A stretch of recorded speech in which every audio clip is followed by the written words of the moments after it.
Sasa nisikilize kwa makini. Tunapoenda kuomba kazi ni pale geti lile pale unaloliona.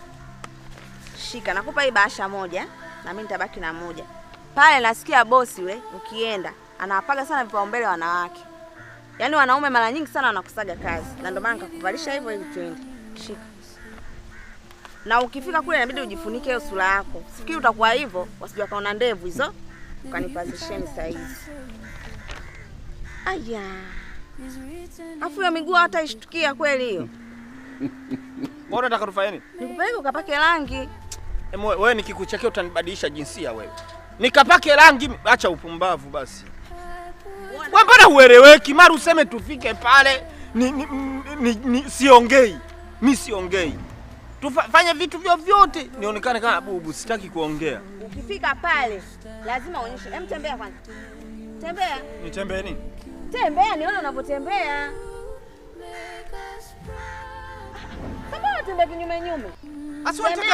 Tembea hivi, utanitembea mbele uone nini? Nani nigeuke uone ili uone nini? Nikitembea hivi haitoshi wewe ukoona. Wewe unataka nini? Yaani nikugeuke wewe una shida ya kazi Kazi sawa naitaka lakini sio hivyo. Sawa, haya kalili jina lako. Unaitwa Mariam Mohamed. Nani? Naitwa nani? Mariam Mohamed. Badilisha jina bwana. Mariam wengi kina Mariam vinakuaga vyembamba vinavaa vikuku vyeupe. Najichubua mimi sifa hizo sina bwana, hapana. Sasa hilo Mariam ndo limeandikwa humo kwenye barua ya maombi. Kwa mimi naitwa Mariam Saula. Mariam Mohamed. Wewe cheka hivyo hivyo utakosa kazi. Kwa kila siku nimekuuliza nitakuwa nafanya kazi na zuga hivi. Hapana.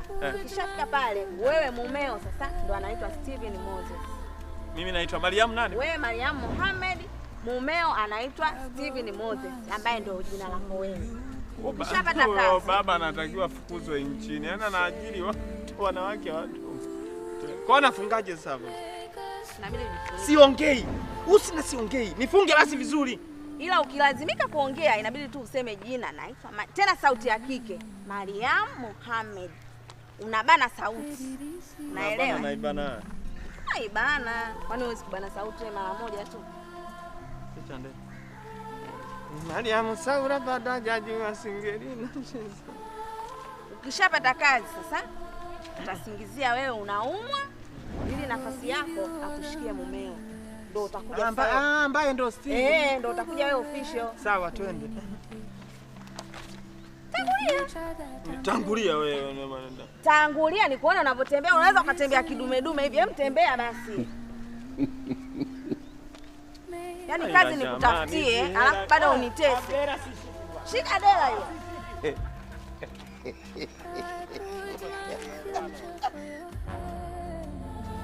Karibuni. Asante.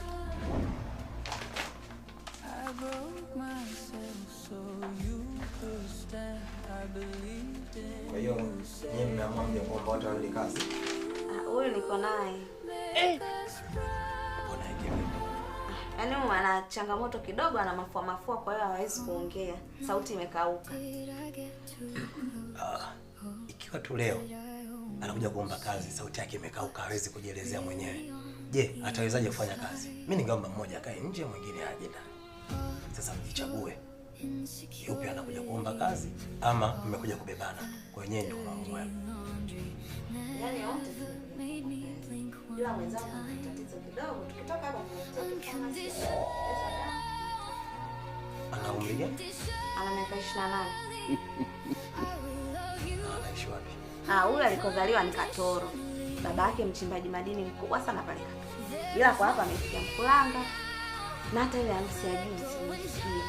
Baba yake alichangia milioni 50 kwa ajili ya maputo tu kupambia harusini. Na hakutaka kutajwa, yule baba hapendi sifa kabisa. Hapa yenyewe nimekosea kumtaja. Nisamee udugu wangu, simwambie baba yako. Vuka mimi jamani. Kwa hiyo wapo kwenye familia ya kuchimbaji wa madini ule. Si familia yake na hela. Sasa namna hii atatusumbua hapa ofisini. Manake kama familia yake ni matajiri aje kufanya kazi. Mimi naisi angeenda tu.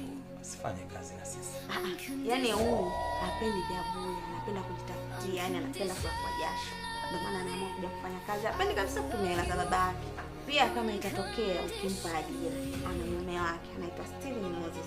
Ikitokea, japo mimi siombei, ikitokea kazi labda hapa anaumwa, mume atakuja kukalia nafasi yake. Kwangu mimi ni jike kabisa. Yaani sijawahi kusikia mtu anaenda kuomba kazi. Sawa, halafu mnasema kabisa kama atakubaliwa, baadaye ikitokea tatizo eti ndio aje kumaliza mumewe. Haya mambo ya wapi? Yaani maana yake mmeshajiandaa kabisa kwamba mtakuja kupata hata matatizo kwa jinsi inavyoonekana. Nimesemea tu, yani emergency.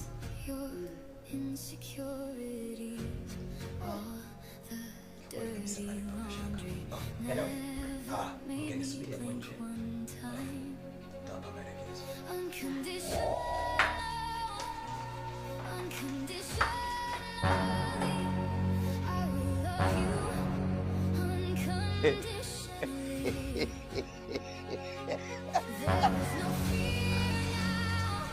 Habari za saizi boss.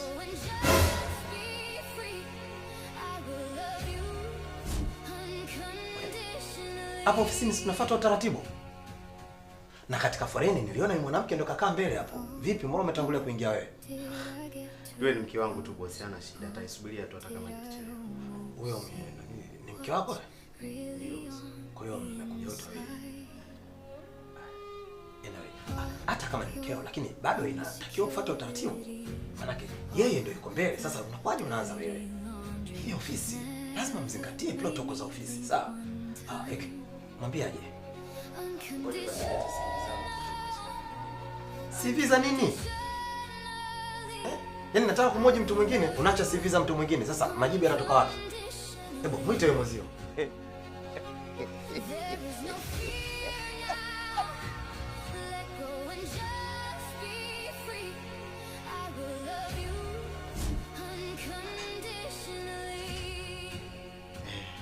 Ndio hapa boss.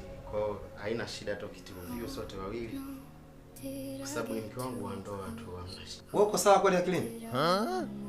Iko kichwa chako kiko sawa? Yaani nimekutuma wewe ndio ukamwite peke yake. Cha ajabu mmekuja wote wawili. Ni mke wangu kabisa wa ndoa, hana shida. Hata ukimwona. Sasa umesikia hapa mmekuja kufanya mambo ya ndoa? Kwa nini nimemwambia tangulie yale utangulia? Mnakuja tena wote wawili. Yaani mara ya kwanza umemdhulumu mwenzako. Haya, mara ya pili tena mnakuja tena wote.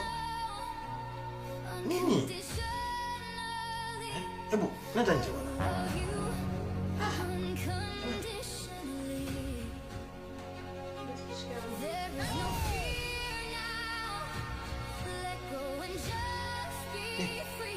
Na kitu kimekutisha.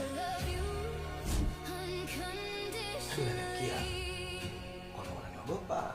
Ama unaona mimi ni mtu mzima? Mbona mimi umri wangu na wako unafanana tu? Eti sija. Sifanye mambo hayo bwana. Hebu leta hizo CV zako.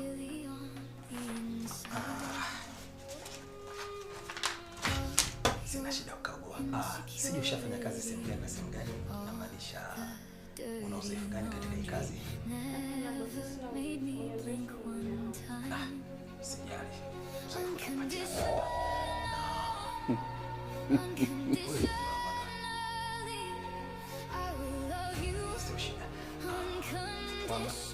Kwa hichi ambacho mimi nakiona kutoka kwako, wewe kazi unafanya. Hapo la msingi wewe ndio kajiandae. Hata tuje kwanza kazi. Kesho mimi nasikia kesho Jumapili tuonane. Utafute sehemu iliyotulia kidogo nikupe majibu ukiwa unapata ta. 1 2 3. Si unajua majibu mazuri huwa yanapatikana sehemu nzuri pia. Hebu sikiza nikwambie. Majibu mazuri yako ndio yatakayosababisha wewe upate kazi na hata wewe mwenzio naye pia apate kazi. Sawa, kwa hiyo usidharau hicho ninachokwambia.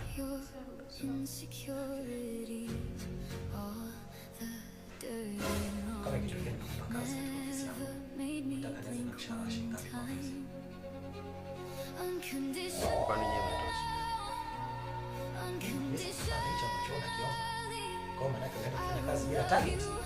Yaani hata uwazi hata makadirio pia huna kichwani. Mimi nitakulipa 100,000 kwa mwezi. Kikweli boss. Unaona?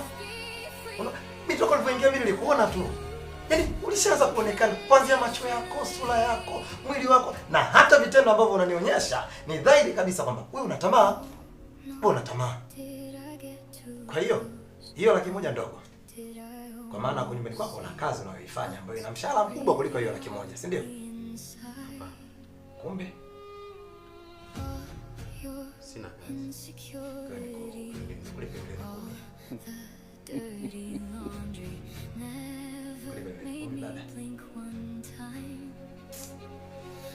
Hivi hapo Wale wanawake wawili.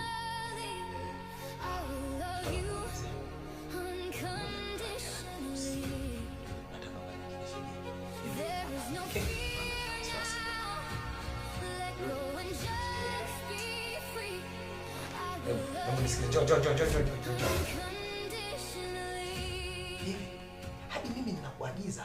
Unahisi mimi nafikiria nini? Unajua nimewaza nini?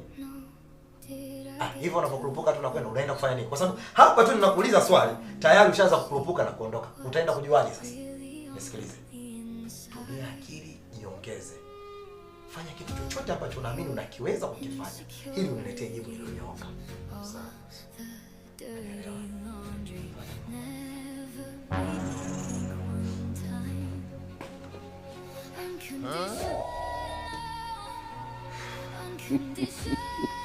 Ngoma. Kumbe sio mwanamke.